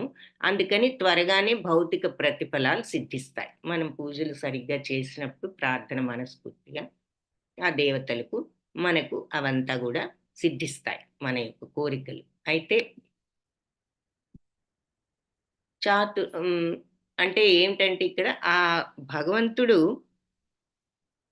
ఆ దేవతలందరూ కూడా భగవంతుడికి ఆయనలోని పార్ట్సే, అంటే ఆయన యొక్క అంగాలు అనుకోవచ్చు. భగవంతుడి యొక్క parts of the supreme lord, దేవాది దేవుడిలో మరి ఇవన్నీ కూడా ఆయన యొక్క. సో ఈ కోరికలు తీర్చినా అది కూడా ఇండైరెక్ట్గా భగవంతుడే తీర్చినట్లుగా లెక్క అంటూ. ఇంకొకటి ఏంటి అంటే మెయిన్ పాయింట్, మనం భౌతిక ప్రపంచ కోరికలు తీర్చుకోవడానికి ప్రార్థనలు చేస్తున్నాం, కానీ మరి భగవంతుణ్ణి గనక డైరెక్ట్గా ఆయన కోసమే ప్రార్థిస్తే ఆయన దగ్గరికి వెళ్తారు అన్నది కూడా మనకి వేరే శ్లోకంలో చెప్తారు. చాతుర్వర్ణం మయా సృష్టం గుణకర్మ విభాగశః తస్య కర్తారమపి మాం విద్య కర్తారమవ్యయం. సో ఈ 4 రకాల వర్ణాలు ఉన్నాయి కదా మరి సమాజంలో. ఈ 4 వర్ణాలు కూడా మయా సృష్టం, నేనే సృష్టించాను. అయితే ఎలా సృష్టించానంటే గుణకర్మలను బట్టి విభజించాను, అంటే వాళ్ళ గుణాలను బట్టి, వాళ్ళ యొక్క చేసే పనులను బట్టి అంటున్నారు. అంతేగాని పుట్టుకతో కాదు. ఏమిటి, బ్రాహ్మణులు, క్షత్రియులు, మరి వైశ్యులు, శూద్రులు, వాళ్ళ గుణాలు. సత్వగుణం ఉన్నవాడు మరి చదవగలడు, అర్థం చేసుకోగలడు, చదువు మీద ఇంట్రెస్ట్, శాస్త్రాల మీద ఇంట్రెస్ట్, అందరికీ చెప్పగలిగినటువంటి ఓర్పు నేర్పు ఉన్నవాళ్ళు బ్రాహ్మణులు. అలాగే నాయకత్వ విద్య తెలిసిన వాళ్ళు, మరి నాయకత్వపు లక్షణాలు ఉన్నవాళ్ళు, అధీరత్వం ఉన్నవాళ్ళు, ధైర్యం ఉన్నవాళ్ళు, వీరులు, వాళ్ళంతా క్షత్రియులు, అందరినీ కూడా మరి రక్షించగలిగిన వాళ్ళు. అలాగే వ్యాపారంలో తెలివితేటలు, నిపుణత్వం, అందరికీ మరి వర్తకం చేసి వస్తువులను అందించగల తెలివితేటలు, గో పరిశ్రమ చేయగల తెలివితేటలు, ఇవన్నీ కూడా చేసేవాళ్ళు వైశ్యులు. ఆ తర్వాత పనులలో ఆనందాన్ని పొందేవాళ్ళు, అందరికీ సేవ చేసే మెంటాలిటీ ఉన్నప్పుడు అది శూద్రులని. ఈ రకంగా వాళ్ళ గుణాలను బట్టి, వాళ్ళు చేసే వాళ్ళకి ఇంట్రెస్ట్ ఉన్న పనులను బట్టి విభజించాను. అయితే నేను ఈ వ్యవస్థను సృష్టించినా కూడా నేను మార్పు లేని వాడిని కాబట్టి అకర్తనే. భగవంతుడికి ఏ గుణం లేదు, ఆయన నిర్గుణుడు, అందుకని గుణాతీతుడు. కాబట్టి ఆయనకు ఆయన వీటన్నిటికీ కూడా అకర్తయే అని చెప్తున్నారు. కిం కర్మ కిం అకర్మేతి కవయోప్యత్ర మోహితాః తత్తే కర్మ ప్రవక్ష్యామి యజ్ఞాత్వా మోక్ష్యసే శుభాత్. సో నిన్న అకర్మ అంటే ఏమిటి, వికర్మ అంటే ఏమిటని కొన్ని క్వశ్చన్స్ ఏవో వచ్చాయి పోల్లో. అది ఇక్కడ చూస్తాం, అదే నేను నిన్న చెప్పాను, ఇది మనకి నెక్స్ట్ చాప్టర్లో చూస్తామని. సో కిం కర్మ అంటే కర్మ అంటే ఏమిటి, కిం అకర్మ అకర్మ అంటే ఏమిటి అనేది ఇది ఈ విషయం కవయోప్యత్ర అంటే కవయో అంటే ఇక్కడ పండితులు అన్నమాట, వివేకవంతులు కూడా మోహితులు అవుతున్నారు, కన్ఫ్యూజ్ అవుతున్నారు ఈ విషయం అర్థం కాక. కర్మ అంటే ఏమిటో అకర్మ అంటే ఏమిటో అర్థం చేసుకోలేక వివేకవంతులు కూడా తికమక పడుతున్నారు, కన్ఫ్యూజ్ అవుతున్నారు. తత్తే కర్మ, ఆ కర్మ గురించి ప్రవక్ష్యామి, నీకు ఇప్పుడు చెప్తాను. యజ్ఞాత్వా, ఇది తెలుసుకున్న తర్వాత మోక్షసే, నీకు మరి మోక్షం, అశుభాత్, అశుభాలన్నిటి నుంచి మోక్షం వస్తుంది. అశుభాలంటే ఏముంది, ఈ చెడు, తర్వాత ఈ భౌతిక ప్రపంచము, ఈ రాగద్వేషాలు, జనన మరణ చక్రం, ఇది వీటి నుంచి నువ్వు బయటపడవచ్చు. సో కర్మ అంటే ఏమిటి, ఆ కర్మ అంటే ఏమిటి అని అర్థం చేసుకోవడానికి వివేకవంతులు కూడా తికమక పడుతున్నారు తెలుసుకోలేక. నేను ఇప్పుడు నీకు ఆ కర్మ రహస్యం ఏమిటో నీకు అదంతా నేను వివరిస్తాను. అయితే దీన్ని తెలుసుకోవడం ద్వారా నువ్వు ఈ భౌతిక బంధాలన్నిటి నుంచి బయటపడవచ్చు అని చెప్తున్నారు. సో అకర్మ అంటే ఏ పని చేసినా మనం ప్రతిఫలాసక్తి లేకుండా చేసినప్పుడు అది చేసినా చేయనట్లే అవుతుంది. ఇదేమిటి, పుణ్యం చేస్తే పుణ్యం చేసినట్లు మనకి రిజల్ట్ రాకపోతే ఎలా అని మనకు డౌట్ వస్తుంది. ఏ పుణ్యం వద్దు పాపం వద్దు ఏదీ లేకుండా మన పలక గనక క్లీన్గా ఉందనుకోండి, అది మోక్షానికి దారి. సో అదే పుణ్యం వస్తే బాగానే ఉంటుంది, ఏమవుతుంది, స్వర్గానికి వెళ్తాం, కానీ ఆ స్వర్గంలో పర్మనెంట్గా ఏమి ఉండవు. మళ్ళీ పుణ్యం అంతా బ్యాంక్ బ్యాలెన్స్ లాగా కరిగిపోయిన తర్వాత మళ్ళీ భూమి మీదకి వస్తాం, మళ్ళీ మనం పుణ్యం చేయొచ్చు పాపం చేయొచ్చు, తెలియదు. ఈ చక్రం నుంచి మనం భగవంతుడి యొక్క ధామానికి వెళ్ళాలి అంటే ఇందులోంచి బయటపడి ఏ బంధాలు ఉండకూడదు. సో అలా ఉండకుండా ఉండాలి అంటే ఏ పని చేయకుండా కూర్చుంటే ఏ బంధం అంటది కదా అనుకుంటాం, అందుకే జడత్వం అని పొరపాటు పడుతూ ఉంటారు. సో అది కాదు, ఏ పని చేయకుండా కూర్చుంటే అది బద్ధక తత్వం, నీ బాధ్యతను నువ్వు వదిలేసావంటే అది అసలు నీకు ఇంకా చెడు. కాబట్టి నీ బాధ్యతను నువ్వు నిర్వర్తించాలి. అయితే ఎలా నిర్వర్తించాలి అనేది నేను చెప్పారు కదా, యజ్ఞార్థాత్ కర్మణోన్యత్ర లోకోయం కర్మ బంధన. యజ్ఞంలాగా చేయి కర్మని, అన్యత్ర వేరే రకంగా చేసావంటే అంటే నా కోసం అన్నట్లుగా చేస్తే లోకంలో కర్మబంధాలు వస్తాయి అని చెప్పారు. కాబట్టి నా ఏ పని చేసినా కూడా ఆ కర్మ ఫలితాల మీద ఆసక్తి వదులుకుని అర్పణం అనుకుని చేస్తే, లేదంటే భగవత్ ప్రీత్యర్థం చేసి ఏదొచ్చినా రియాక్ట్ అవ్వకుండా ఉండగలిగితే బంధాలు అంటావు, కాబట్టి అది అకర్మ అవుతుంది. అంటే ఇక్కడ ఏం చెప్తున్నారంటే భగవంతుడికి అర్పించి చేయడం, అర్పించినప్పుడు ఒకరికి ఏదైనా ఇచ్చేస్తే మనం అది నాదే అని మళ్ళీ ఎక్స్పెక్ట్ చేయకూడదు. సో అలా ఎక్స్పెక్ట్ చేస్తే ఇచ్చినట్లు కాదు. ఎవరికైనా గిఫ్ట్ ఇచ్చినప్పుడు కూడా ఇచ్చి అది నాదే నేనే ఇచ్చాను వాళ్ళకి అనుకోవడం తప్పు అని చెప్తారు మన పెద్దవాళ్ళు. ఇచ్చేసిన తర్వాత అది వాళ్ళ వస్తువే, మనది కాదు. అలాగే పని భగవంతుడికి అర్పించామంటే అది ఆయనదే, అందులోంచి మనం తీసుకుంటున్నాం లాభం నష్టం ఏదో ఒకటి. ఎలా తీసుకుంటున్నాం, ఆయన ఇచ్చిన ప్రసాదం ఆయనకి ఇచ్చేసాము, ఆయన మనకు తిరిగి ఇస్తున్నారు. కాబట్టి ఆయన ఇచ్చింది ఏమిటి, తప్పైన మనకి నష్టమైన లాభమైన భగవంతుడు ఇచ్చింది కాబట్టి ప్రసాదం అనుకోవాలి. అలా అలా అనమాట. అప్పుడు అది అకర్మ అవుతుంది. ఆ మనస్తత్వంతో మనస్ఫూర్తిగా మనం ఉన్నట్లయితే ఆ ప్రతిఫలం పట్ల ఆ మెంటాలిటీ ఉంచుకోగలిగితే అప్పుడు బంధాలు ఉండవు, అకర్మ అవుతుంది. నెక్స్ట్ది కర్మ. కర్మ అంటే మంచి పనులు, శాస్త్రాలు చేయొచ్చు అని చెప్పిన పనులు, అంటే ఈ దానం ధర్మ ఇటువంటివి. అయితే దానం చేస్తే ఇక ఉపయోగం లేదా, పుణ్యం వస్తే స్వర్గానికి వెళ్తాం మళ్ళీ తిరిగి వస్తాం కాబట్టి దానం చేయాల్సిన పని లేదా అని మనకు మళ్ళీ డౌట్ రావచ్చు. అక్కడ దానం చేయడం అనేది ఎంతో ఇంపార్టెంట్, తర్వాత మనం ముందు దాంట్లో చూస్తాం. అయితే ఏ భావంతో చేయాలి అంటే నేను మంచి చేస్తున్నాను అన్నట్లు కాకుండా ఇది నా బాధ్యత. భగవంతుడు నాకు ఇచ్చాడు, దాన్ని ఇంకొకళ్ళకి నేను ఉపయోగపరచడానికి ప్రయత్నించడం నా బాధ్యత అనేటటువంటి అహంకారం లేని తత్వంతో, ఇదేదో నేనిస్తున్నాను అన్నట్లు కాకుండా, ఈ భగవంతుడు ఇచ్చింది ఆయన ఇంకొకరికి ఉపయోగపడటానికి చెయ్యాలి, అది బాధ్యత అనేటటువంటి ఆ కర్తృత్వ భావం ఉండకూడదు, నేను చేస్తున్నాను అనే భావం. అప్పుడు అది అకర్మ అవుతుంది. సో ఎనీవే, కర్మ అంటే శాస్త్రాలు చేయొచ్చు అని చెప్పే పనులు. ఇక వికర్మలంటే శాస్త్రాలు వద్దు అని స్పెసిఫిక్ గా చెప్పిన పనులు. ఏమిటి ఇక్కడ కత్తి చూపిస్తున్నారంటే అవతల వాళ్ళకి హాని కలిగించే పనులు ఏవైనా సరే తప్పే, కాబట్టి అవి వికర్మలు. సో ఆ 3 కర్మ అనేది భగవంతుడు ఈ రకంగా వర్గీకరించారన్నమాట. కర్మ, వికర్మ, అకర్మ అని. కర్మ అంటే మరి ఇంద్రియ నియంత్రణ, చిత్తశుద్ధికి దోహదపడే విధంగా శాస్త్రాలు చెప్పినటువంటి మంగళప్రద పనులు, మంచి పనులు చేసినప్పుడు క్రమేణా మరి మనకు ఆ ఇంద్రియ నిగ్రహణ, చిత్తశుద్ధి, మనసు అది కూడా పవిత్రం చేసుకునే అవకాశం వస్తుంది ఆ మంగళకరమైన పనులు చేసినప్పుడు. వికర్మలు అంటే శాస్త్రాలు నిషేధించబడిన అశుభకరమైన పనులు. ఇవి హానికరమైనవి, మన ఆత్మ యొక్క పతనానికి. ఆత్మ ఎలాగూ పతనం అవ్వదు, అది ఎప్పుడు సచ్చిదానందమే. అంటే మనం ఆత్మను తెలుసుకోలేక ఇలా ఆత్మ ఎప్పుడు ఈ శరీరంలోనే బంధింపబడి ఉంటుంది. అంటే ముక్తి మార్గం లేకుండా ఇలాగే ఉంటాము. ఇంకా కింది లోకాలకు కూడా వెళ్ళొచ్చు చెడు పనులు చేస్తే. అకర్మలు అంటే ఫలాసక్తి లేకుండా కేవలం భగవత్ ప్రీతి కోసం మాత్రమే చేసే పనులు. వీటికి రియాక్షన్స్, బంధాలు ఉండవు. ఇవి జీవాత్మను బంధించవు. అంటే ఇవి ఇలా ఉన్నప్పుడు మోక్షానికి అవి కారణం అవుతాయి.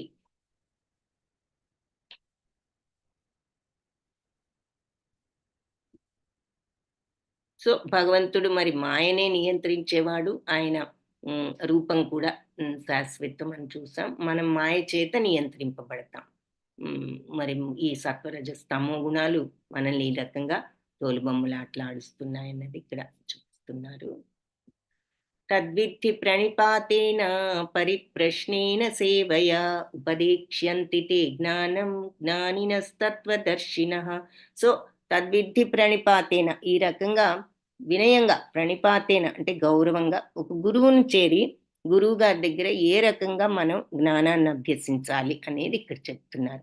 సో ఈ రకంగా ప్రణిపాతేన వినయంతో, పరిప్రశ్నేన ప్రశ్నలు వేస్తూ, సేవ చేస్తూ నువ్వు గురువును అడగాలి. వినయంతో సేవ చేస్తూ ప్రశ్నలు అడిగితే ఉపదేక్ష్యంతితే జ్ఞానం, నీకు జ్ఞానాన్ని ఉపదేశిస్తారు.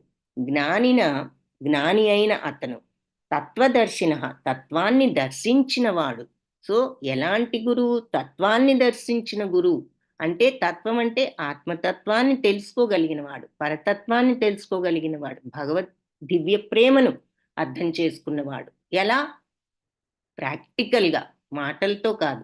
అతను ఆ తత్వంలో ఉన్నవాడు, భగవత్ తత్వం లాంటి తత్వం ఉన్నవాడు. అలాంటి జ్ఞాని వాళ్ళే నిజమైన జ్ఞానులు. వాళ్ళే మరి భగవద్ధామానికి అర్హులు, ఆధ్యాత్మిక జీవనానికి అర్హులైనప్పుడే మరి ఆధ్యాత్మిక లోకానికి అర్హులవుతారు. సో ఈ జ్ఞాని, అలా తత్వాన్ని దర్శించిన జ్ఞాని నీకు జ్ఞానాన్ని మరి స్వయంగా తెలిసిన వాళ్ళే నీకు అది ఎక్స్ప్లెయిన్ చేయగలరు. అలా అయితే వాళ్ళని ఎలా అడగాలి అంటే, ఒక గురువుని చేరి మరి పరమ సత్యాన్ని తెలుసుకో, వినయంతో ఆయన్ని సేవలు చేస్తూ ఆయనకు ప్రశ్నలు ఆయనను అడుగు. అలాంటి మహాత్ముడైన జ్ఞాని నీకు జ్ఞానోపదేశం చేయగలడు. ఎందుకు?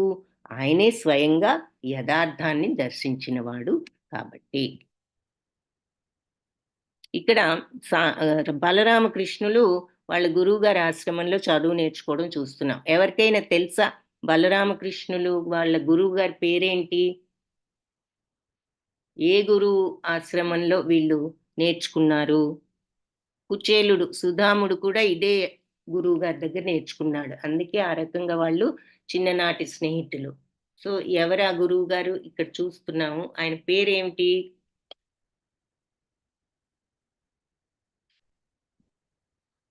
Very good. భారతి మాతాజీ, సాందీపని ముని.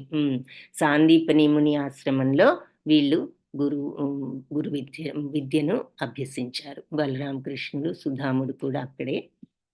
తస్మాత్ అజ్ఞాన సంభూతం హృత్స్నం జ్ఞానాసినాత్మనః చిత్వైనం సంశయం యోగం అతిష్టోత్తిష్ట భారత. సో తస్మాత్ కాబట్టి అజ్ఞాన సంభూతం, అజ్ఞానం వల్ల కలిగిన హృత్సం నీ హృదయంలో అజ్ఞానం వల్ల కలిగిన జ్ఞానాసినాత్మనః ఈ సందేహాలు జ్ఞానం అనే ఆయుధంతో చిత్వైనం ముక్కలు చెయ్యి ఈ సంశయాలన్నిటినీ కూడా. ఈ యోగంలో నువ్వు స్థితుడవై అత్తిష్టోత్తిష్ట లేచి నిలబడు భారత అంటే భరత వంశస్థుడా అర్జున. కాబట్టి అజ్ఞానంతో నీ మనస్సులో తలెత్తిన సందేహాలన్నీ కూడా జ్ఞానాయుధంతో ఖండించివేయి. ఈ జ్ఞానంతో భరత వంశస్థుడా ఈ యోగంలో స్థితుడవై లేచి యుద్ధం చెయ్యి అంటున్నారు. సో ఇక్కడ చెప్తున్నారు కదా, మనం ఈ శ్లోకం చూస్తాం. సో గురువు గారిని చేరి ఏ రకంగా జ్ఞానం అభ్యసించాలి అనేది చెప్పారు. ఎలాంటి గురువు అంటే తత్వాన్ని దర్శించిన గురువు. ఆ గురువు దగ్గరికి వెళ్ళి వినయంతో సేవ చేస్తూ ప్రశ్నలు అడిగి ఆ తత్వం గురించి తెలుసుకో అంటున్నారు. ఆయన తెలిసిన వాడు కాబట్టి ఆ యథార్థ తత్వం నీకు యథార్థం అని ఎందుకు అంటున్నారు? ఇదంతా మాయ, ఆత్మే మరి నిత్యము సత్యము శాశ్వతమైనది. ఆ మిగిలినంతా కూడా ఏది కూడా పర్మనెంట్ కాదు. బాడీ ఎలాగూ ఇంపర్మనెంట్, మరి ఏది మనం చూసే కంటి ముందున్నది ఏది పర్మనెంట్ కాదు. ఈ విశ్వమే పర్మనెంట్ కాదు. సో కానీ ఆత్మ భగవతత్వం అది పర్మనెంట్, అందుకని అది యథార్థము. సో ట్రూత్ అన్నదానికి అర్థం అదనమాట. నిత్య సత్యము శాశ్వతము అన్నది. అందుకే సత్ అన్న మాటకి అది నిజమైన అర్థం. మామూలుగా అంటే నిజం చెప్పడం, అబద్ధం చెప్పడం, సత్యం చెప్పడం అంటాము, ఓకే. కానీ దాని యొక్క అంతరార్థం ఏమిటి అంటే ఇది. అందుకే భగవంతుణ్ణి ఓం తత్ సత్ అంటారు. ఓ ఆ సత్యమా అంటారు. సత్యమా అంటే ఎప్పటికీ ఉండేవాడివా, శాశ్వతమైన వాడు, మార్పు లేనివాడు అని అర్థం. సో యథార్థం అంటే అది నిజం, అది ట్రూత్, అది సత్యము అని. సో సత్యాన్ని దర్శించిన వాడు అంటే భగవంతుణ్ణి దర్శించిన వాడంటే భగవంతుణ్ణి ఆ రకంగా తెలుసుకున్నవాడు అని అర్థం. సో అలాంటి జ్ఞాని దగ్గరికి వెళ్ళి నువ్వు ఇది ప్రశ్నలు వేసి తెలుసుకో. సో అయితే ఇంకా ఏం చెప్తున్నారు? ఈ జ్ఞానం రావాలంటే అసలు ఏం చేయాలంటే ముందు అలాంటి గురువుని చూసుకో.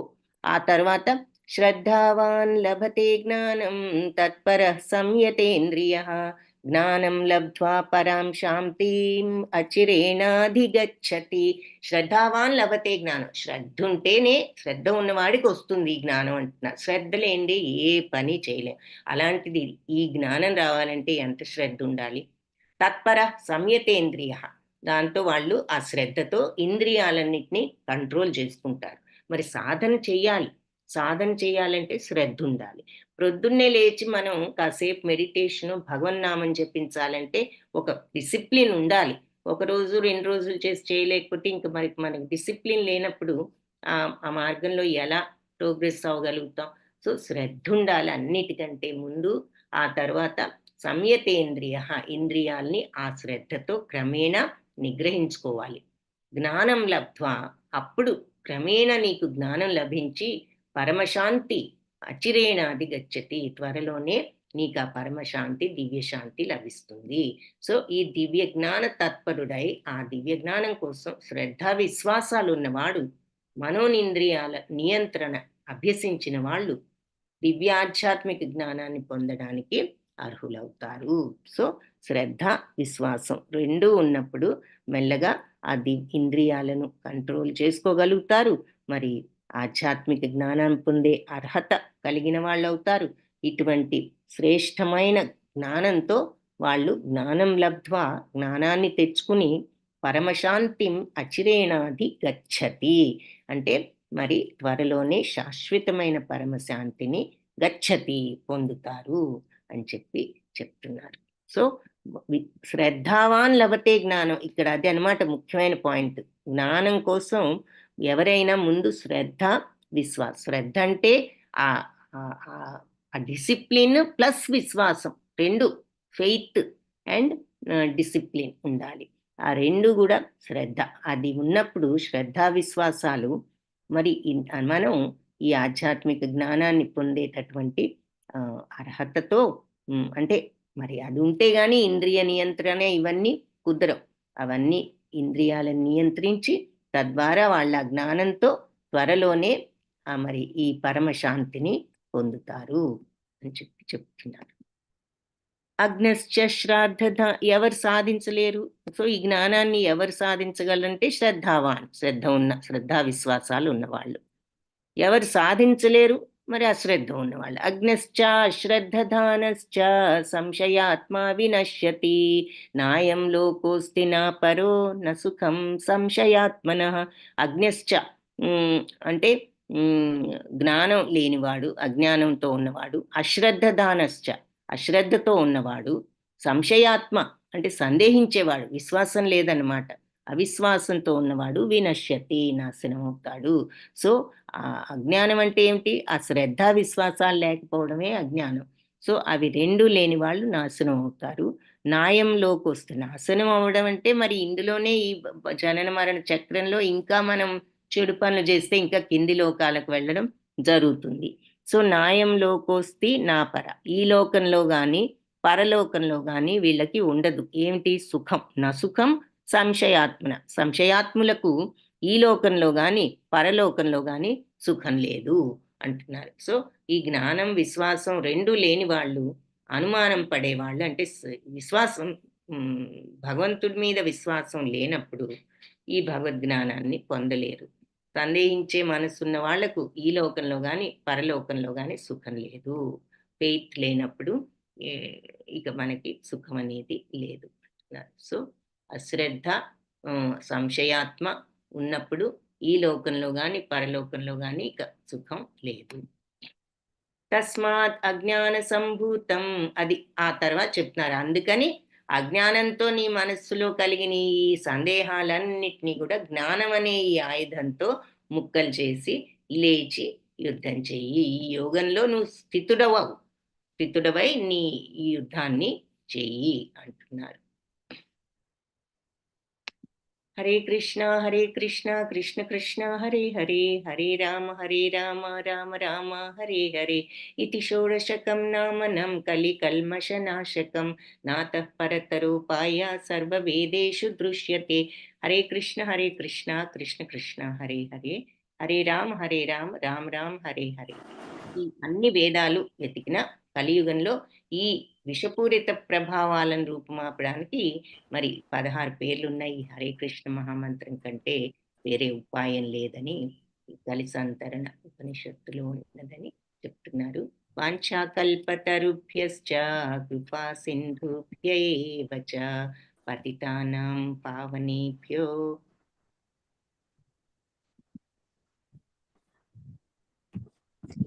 వైష్ణవేభ్యో నమో నమః.